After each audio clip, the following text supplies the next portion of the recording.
Olá, bom dia! Seja bem-vindo a mais um resumo da Semana da Buildings. Eu sou Jean Santos, hoje é dia 11 de junho e, como você já sabe, toda sexta-feira eu trago para você um resumo das principais notícias do mercado imobiliário corporativo. Então vem comigo e vamos conferir a nossa primeira notícia que foi publicada no Neofeed. Madeira compra startup de logística e abre a sua temporada de aquisições.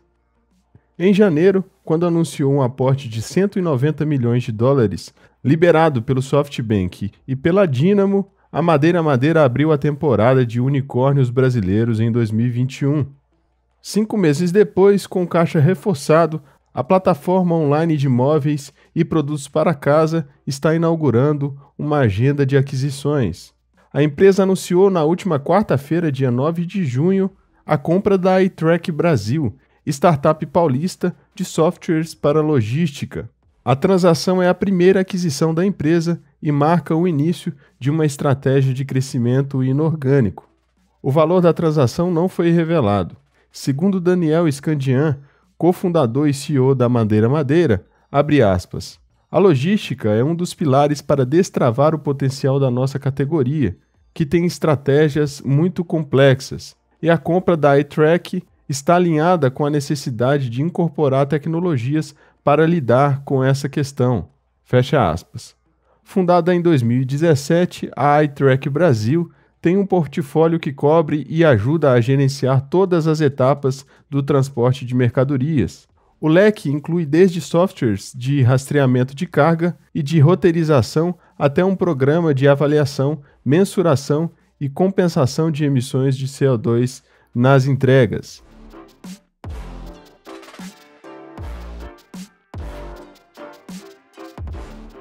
A nossa próxima notícia foi publicada na Época Negócios. Digitalização e autonomia do colaborador. Este é o escritório do futuro segundo o Banco Original. A digitalização das atividades, acelerada pela pandemia, deve impactar e dar novos ares ao ambiente corporativo, influenciando inclusive em sua composição física, na opinião do presidente do Banco Original, Alexandre Abreu.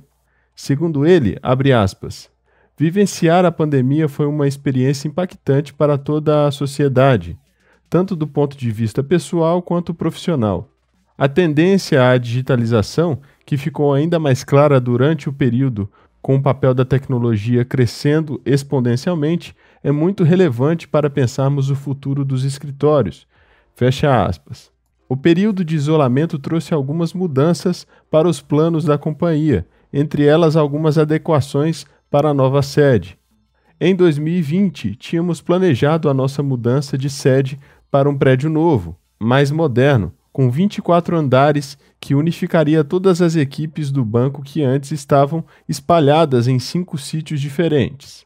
Com os efeitos da pandemia, alguns planos foram adaptados, entre eles o trabalho remoto, explica Alexandre Abreu.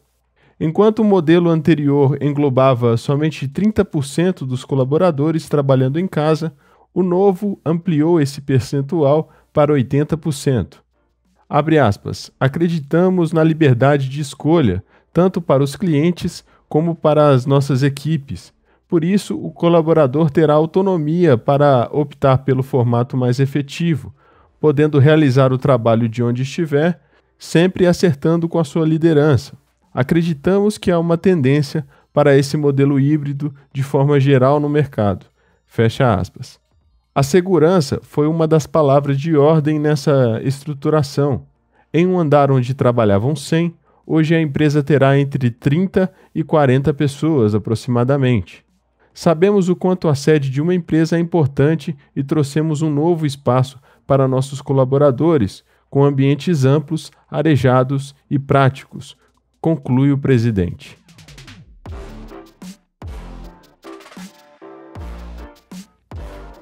A nossa próxima notícia foi publicada na Exame. Wall Street vê 61% dos trabalhadores nos escritórios em setembro. Wall Street está mais otimista quanto à missão de convencer os funcionários a retornarem aos escritórios.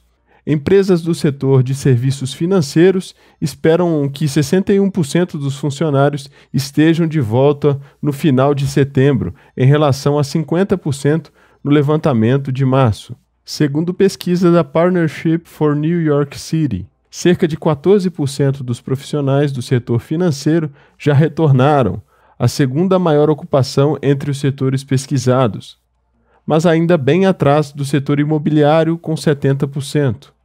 Os maiores empregadores de Wall Street começaram a apresentar planos para persuadir o retorno dos funcionários aos escritórios mais de um ano depois que a pandemia levou ao trabalho remoto em massa. O Bank of America encorajou os principais gerentes em Nova York a voltarem ao escritório, enquanto o Goldman Sachs disse aos funcionários para planejarem o retorno na próxima semana. Para funcionários de escritórios em geral, 62% do total deve retornar ao local de trabalho em setembro, em comparação com 45% na pesquisa realizada em março. Apenas 27 das 180 empresas pesquisadas planejam que os trabalhadores sejam vacinados contra a Covid-19 antes do retorno, embora outras ainda planejem incentivar os funcionários a se vacinarem.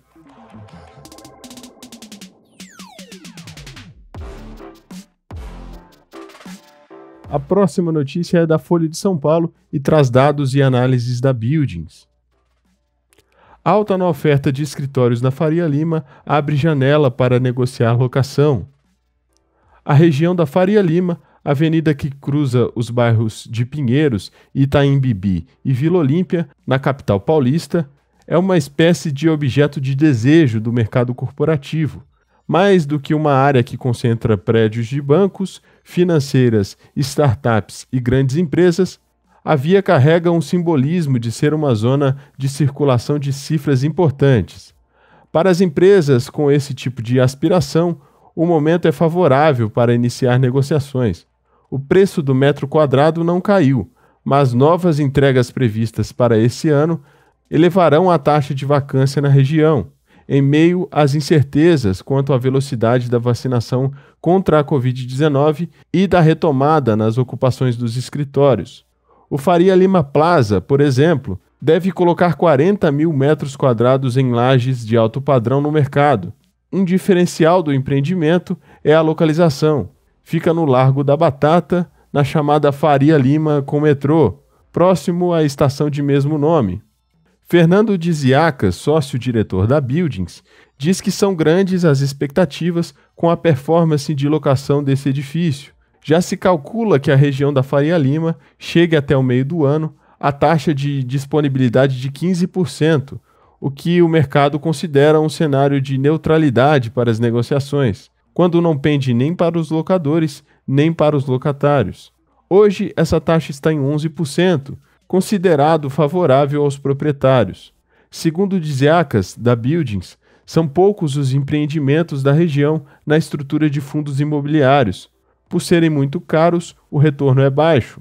A expectativa em relação ao Faria Lima Plaza é alta também por isso. Um fundo imobiliário da XP comprou 40% do edifício.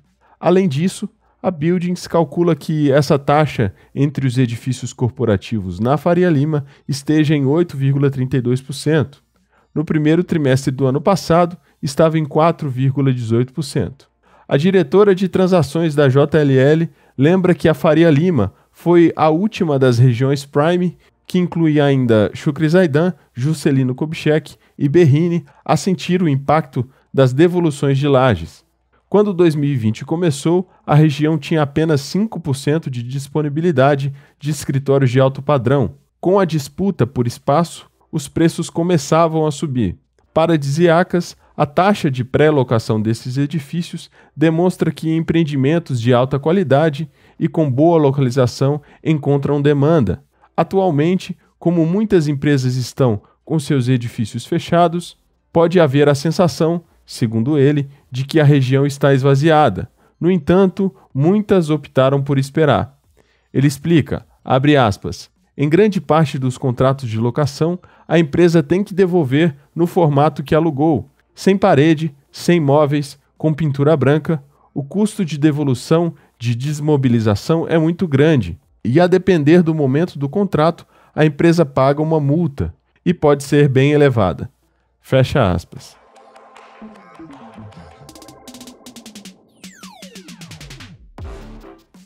Nossa próxima notícia foi publicada na Exame Invest.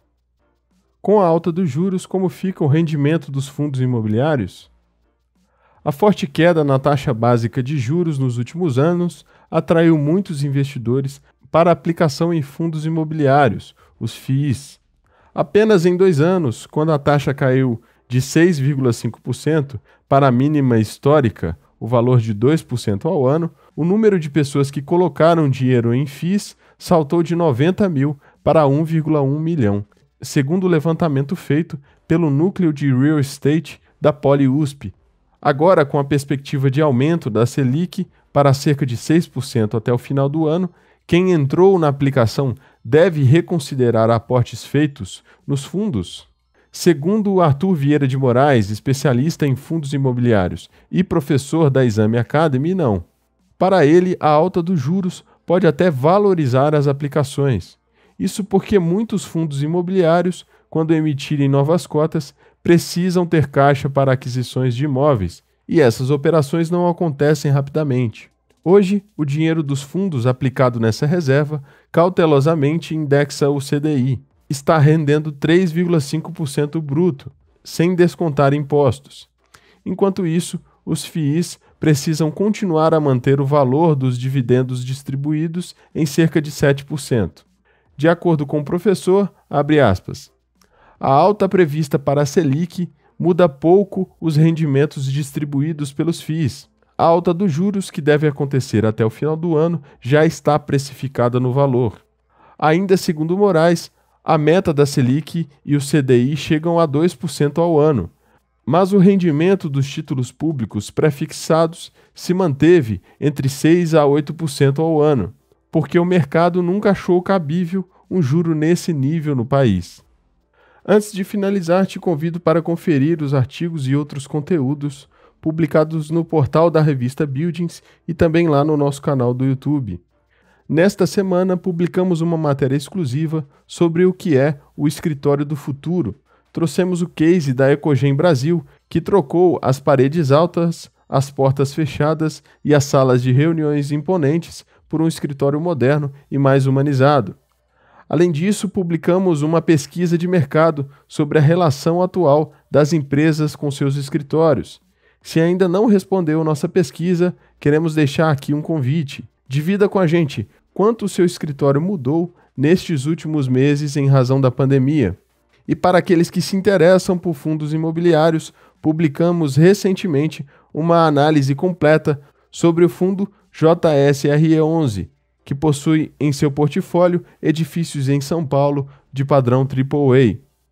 Eu sou Jean Santos, vou ficando por aqui, te desejando, como sempre, um excelente final de semana e nós nos vemos na sexta-feira que vem. Um abraço e até lá!